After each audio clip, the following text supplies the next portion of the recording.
Start. परिच्छेद. दावा जमीन ही वादी व प्रतिवादी यांचे मालकी कब्जे वहिवाटीची जमीन आहे. वादीने प्रतिवादींविरुद्ध दावा जमिनीचे संदर्भात नियमित दिवाणी मुकदमा नंबर 555/2003 हा दावा दाखल केला असता उभय पक्षकारांनी दिनांक 19/2/2003 रोजी तडजोड केली. दावा जमिनीमध्ये वादीचा 1/3 हिस्सा असल्याचे प्रतिवादींनी मान्य करून वादी व प्रतिवादी यांचेकडे पूर्वीप्रमाणे दावा जमिनीमधील असलेली कब्जे वहिवाट कायम ठेवण्यात आली. तदनंतर सदरचा हुकुमनामा हा वाटपाकरिता पाठविण्यात आला असताना प्रतिवादींनी वादीचे वहिवाटीस हरकत अडथळा करण्यास सुरू केली. दिनांक 25/5/2008 रोजी वादी व त्याचे हिस्स्याचे क्षेत्रामध्ये नांगरत असताना प्रतिवादींनी त्याला नांगरणेपासून हरकत करून नांगरट करू नये अशी धमकी दिली. सबब प्रस्तुतचा दावा. परिच्छेद. प्रतिवादी नंबर 1 व 2 हे समन्सप्रमाणे हजर होऊन त्यांनी निशाणी 29 वर कैफियत दाखल करून दावा अमान्य केला आहे. प्रतिवादींनी कैफियतीमध्ये नमूद केले की दावा जमिनीचे संदर्भात यापूर्वी दावा झालेला असल्यामुळे सदरचे दाव्यास दिवाणी प्रक्रिया संहिता कलम 11 मधील रेस जुडिकेटा या तत्वाची बाधा येते. नियमित दिवाणी मुकदमा नंबर 555/2003 मध्ये तडजोड होऊन सदरचा हुकुमनामा हा न्यायालयाने वाटपाकरिता पाठविलेला आहे. सदर वाटप कामामध्ये तालुका निरीक्षक भूमी अभिलेख दहिवडी यांनी प्रत्यक्ष जागेवर जाऊन दिनांक 27/5/2005 रोजी वाटप सुचविले. त्याप्रमाणे वाटप तक्ता तयार करण्यात आलेनंतर तहसीलदार यांचेकडे कब्जेपट्टी मंजूर होऊन येणे शिल्लक होते. त्यापूर्वीच वादीने प्रतिवादींना कब्जा मिळू नये यासाठी प्रस्तुतचा खोटा दावा दाखल केलेला आहे. सबब त्यांनी दावा खर्चासह नामंजूर करण्याची विनंती केली आहे. प्रतिवादी नंबर 3 हा समन्सप्रमाणे हजर होऊन त्याने निशाणी 39 वर कैफियत दाखल करून वादीचा दावा अमान्य केला. त्याने त्याचे प्रतिवादीची निशाणी 29 वरील कैफियत स्वीकृत केली. परिच्छेद. वादीने उलट तपासात मान्य केले आहे की वाटप तक्त्यानुसार कब्जाकरिता तारीख नेमण्यात आली होती. त्याने वाटप तक्ता बाबत अपील नंबर 65/2006 दाखल केलेले असून त्यामध्ये अद्याप निर्णय झालेला नाही. दावा जमिनीमध्ये प्रतिवादी यांचा 2/3 हिस्सा आहे.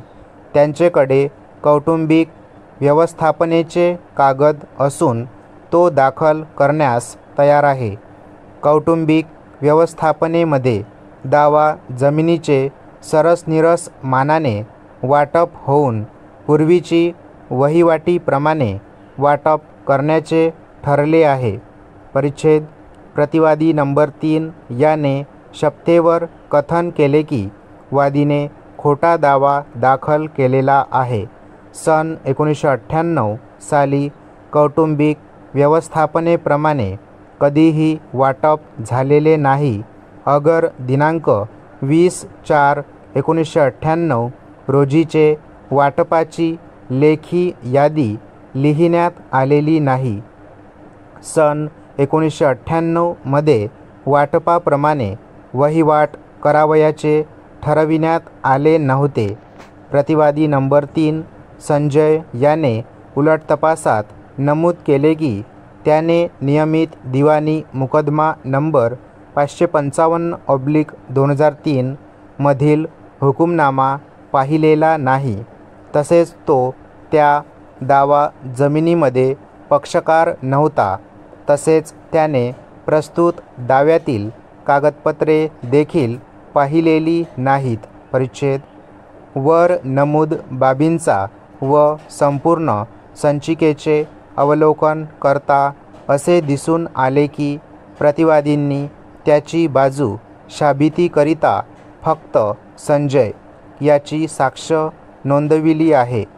संचिकेवर प्रतिवादींनी सुभाष याचे दिनांक 24/12/2014 रोजी व्यवस्थापनेची यादी सुसंगत पुराव्यानिशी साबित केलेली नाही, परंतु हुकुमनामा पाहता यामध्ये सन 1998 मध्ये करण्यात आलेली कौटुंबिक व्यवस्थापनेमधील वहिवाटीनुसार वादी व प्रतिवादी जोपर्यंत सरसनिरस मानाने वाटप होत नाही तोपर्यंत वहिवाट करण्याबाबत नमूद आहे.